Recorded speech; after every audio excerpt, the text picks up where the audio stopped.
तो बड़ों को प्रणाम और छोटों को ढेर सारा आशीर्वाद और शुभकामनाएं। तो दोस्तों, आज की कहानी शुरू होती है जब 1946 में अमेरिका के न्यूयॉर्क में एक बच्चे का जन्म होता है। नाम था इसका सिल्वेस्टर स्टालिन।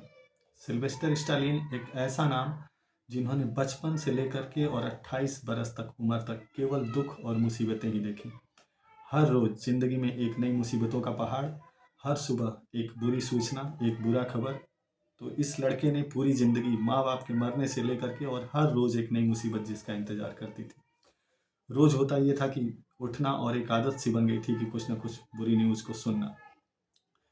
तो 1974 में जब इनकी शादी हो जाती है, शादी होने के बाद इनके दिन इतने बुरे गुजरते हैं, इतने बुरे कि मतलब कभी भी दिन इनका सही नहीं रहा और मुसीबत और बढ़ती गई। ये हुआ आलम कि अपनी बीवी के गहने तक इनको खाने के लिए बेचने पड़े और हर रोज़ आगे कैसे खाना बनेगा, क्या होगा ज़िंदगी में, कुछ भी तय न था। हाँ, एक चीज़ तय था कि इस इंसान ने कभी हिम्मत नहीं हारा और हौसला कभी छूटने का नाम नहीं ले रहा था। 74 में वो दिन भी आया जब महज $25 के लिए इन्हें अपना प्यारा कुत्ता एक शराब खाने के आगे जा कर के एक शराबी के हाथों बेचना पड़ा। तो ये शायद इनकी ज़िंदगी का सबसे बुरा दिन था और एक ऐसा दिन भी था कि जहाँ से इनकी ज़िंदगी बदलने वाली थी। कहा जाता है कि इंसान को जब सबसे बड़ी ठोकर लगती है, अकल तभी आती है। तो होता है कि इंसान जब बहुत ज़्यादा मायूस हो जाता है तो बहुत ज़्यादा सोचने लगता है। कुछ सकारात्मक सोच, कुछ लोग नकारात्मक सोचने लगते हैं। तो हुआ ये कि वहाँ $25 में अपने कुत्ते को बेचने के बाद जब ये वापस लौट रहे थे, तो वापस लौटते समय इन्होंने मोहम्मद अली और विफनर की फ़ाइट देखी। वहाँ रास्ते में जब उन्होंने इस फाइट को देखा तो उनके दिमाग में अचानक से कुछ आया और वहाँ से ये सीधा अपने घर आए, रास्ते में कहीं नहीं रुके और अपने घर आने के बाद इन्होंने पेन उठाया, डायरी उठाई, लगातार 72 घंटे तक ये लिखते रहे। 72 घंटे लगातार लिखते रहे और जब ये लिख करके वहाँ से हटे तो एक प्यारी सी स्क्रिप्ट कंप्लीट हो चुकी थी। अब इस कहानी को लेकर के वो हर एक प्रोड्यूसर के पास जाते, सैकड़ों प्रोड्यूसर के पास गए, सबको अपनी कहानी सुनाई, सबने सुना, पर कोई राज़ी ना होता था इसको इसके ऊपर मूवी बनाने के लिए। हाँ, तो दौर ऐसा आया एक कि एक प्रोड्यूसर मिला जो राज़ी हो गया। उसको ये कहानी बहुत ही पसंद आई और इतनी पसंद आई कि वो शख्स जो कल तक अपना $25 में कुत्ता बेच करके आया था, महज $25 के लिए, उसको पहली बार आज ज़िंदगी में कुछ ऑफ़र हो रहा था और ऑफ़र बड़ी थी। उसे इस कहानी के लिए $1,00,000 ऑफ़र हो रहा था। लेकिन एक अलग ज़िद और एक अलग जुनून इंसान को महान बनाती है।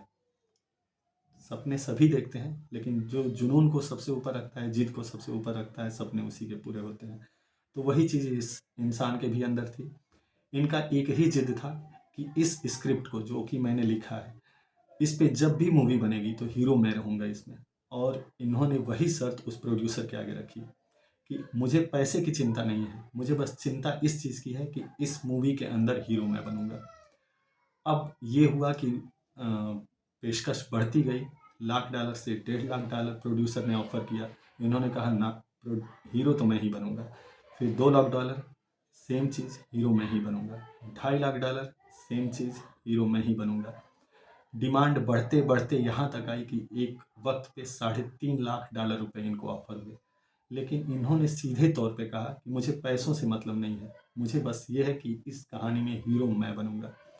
अब ऑफ़र उल्टा ऑफ़र हुआ तो ये हुआ कि इसका 10% यानी कि $35,000 आपको मिलेगा और हीरो आप ही रहेंगे। ये फ़िल्म फ्लॉप हो जाएगी। इन्होंने कहा चलेगा, फ्लॉप हो जाएगी चलेगा, लेकिन हीरो तो मैं ही रहूँगा। और फिर उस मूवी में जिसका नाम था रॉकी, इन्हें हीरो बनाया गया। मूवी सुपर डुपर हिट हुई। उस मूवी के बाद हुआ ये कि जब इस मूवी का पैसा इनको मिला था $35,000, इस मूवी का पैसा ये सबसे पहले लेकर के गए कहाँ थे? तो ये सबसे पहले लेकर के गए थे उस शराब खाने के सामने। वहाँ 3 दिनों तक लगातार इन्होंने उसका वेट किया जिसको इन्होंने कुत्ता बेचा था। तो तुरंत पैसे हाथ में आने के बाद इन्होंने यही काम किया और 3 दिनों में एक दिन इनको वो इंसान मिलता है जिसको इन्होंने कुत्ता बेचा था और उस $25 के कुत्ते के लिए इन्होंने 5, 10, $15,000 $15,000 इन्होंने उस कुत्ते के लिए उस $35,000 में से दे दिए, $35,000 में से। और जब मूवी सुपर डुपर हिट हुई तो इस मूवी ने ऑस्कर अवार्ड भी जीता। बहुत सारे कितनी बार स्टालिन ऑस्कर अवार्ड के लिए नॉमिनेट हुए। और हम सभी जानते हैं कि रॉकी सीरीज़ और रैम्बो सीरीज़ मूवी की दुनिया में इसने हॉलीवुड में क्या तहलका मचाया, कितना कमाल किया। तो इस कहानी से हमें क्या सीखने को मिला? इस कहानी को से हमें एक ही चीज़ सीखने को मिलता है कि हमें अपने सपनों को और हमें अपने अपनों को कभी नहीं भूलना चाहिए ज़िंदगी में। दूसरी बात, मुसीबतें आती रहेंगी पर हिम्मत नहीं हारना है, हौसला नहीं हारना है, बढ़ते रहना है, निरंतर प्रगति की ओर भगवान पे भरोसा रख के। एक दूसरी कहानी जो आपके साथ शेयर करने जा रहा हूँ, ये कहानी एक आप इसे धार्मिक कहानी कह सकते हैं। होता ऐसा है कि एक सेठ जब अपनी गाड़ी में कहीं जा रहा होता है, बड़ी सी कंपनी का मालिक है, तो जब वो अपने म्यूजिक सिस्टम को अपनी कार में ऑन करता है, तो कार में जब ऑन करता है तो एक प्यारा सा वहाँ पे किसी संत का प्रवचन उसको सुनाई देता है, जिसमें वो कह रहे होते हैं कि आप अपने धन दौलत को कभी भी स्वर्ग में लेके नहीं जा सकते। तो उसके मन में तो यही आता है कि संत लोग ऐसे बोलते रहते हैं, इनका काम ही है, इनका तो बिजनेस है ऐसा, ये लोग काम करें तब तो जाने कि पैसा आता कहाँ से है। और इसी बात को सोचते सोचते जब दूसरे दिन वो अपनी कंपनी में जाता है, तो कंपनी में जाने के बाद वो सारे एम्प्लॉई को इकट्ठा करता है। इकट्ठा करके उनसे एक ही बात कहता है कि मेरी एक ही शर्त है आप सबके आगे, मैं बस ये जानना चाहता हूँ कि आप में से क्या कोई मुझे ये बता सकता है कि मैं अपने पैसे को कैसे ऊपर स्वर्ग में ले जा सकता हूँ। अब सारे एम्प्लॉई इस बात को सुनते हैं और कहते हैं कि ऐसा कौन आइडिया दे सकता है, ऐसा तो आइडिया देना मुश्किल है। अगर ऐसा हो सकता तो कितने लोग गए ऊपर, सब लेके गए होते।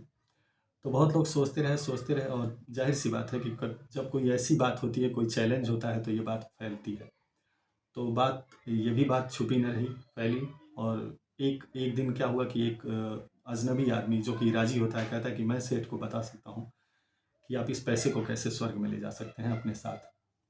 तो उसे बुलाया जाता है, वो इंसान आता है और कहता है कि हाँ मैं बता सकता हूँ आपको। कहते हैं कि बहुत अच्छी बात है, तो जल्दी से मुझे वो राज बता दीजिए जिससे मैं अपने पैसे को स्वर्ग में लेके जा सकूँ। तो वो इंसान इनसे कहता है कि मैं पहले बताने से पहले आप मेरे कुछ सवालों का जवाब दे दीजिए। आप इतने बड़े सेठ हैं, आप कितनी जगह घूमे हुए हैं, बहुत जगह आप गए होंगे, कई कंट्री का दौरा किया होगा। इन्होंने कहा कि हाँ मैंने कई देश घूमा हुआ है।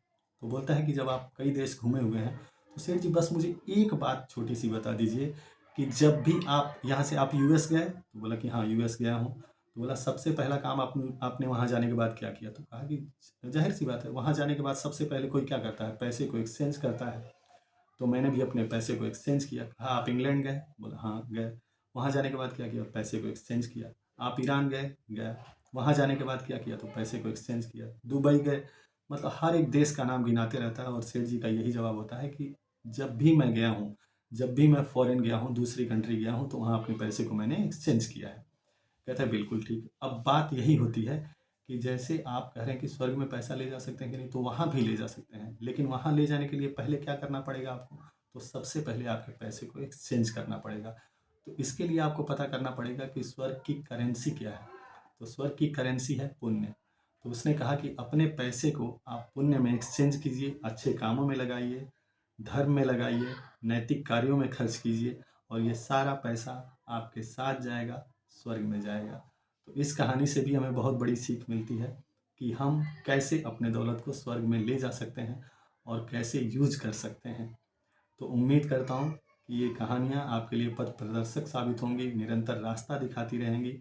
आप जीवन में यूं ही आगे बढ़ते रहें, अनंत गगन की ऊंचाइयों को छूते रहें और मुझे हौसला दें, हिम्मत दें। आपका सब्सक्रिप्शन मेरे लिए एक मोटिवेशन की तरह होगा। Thank you, thanks a lot.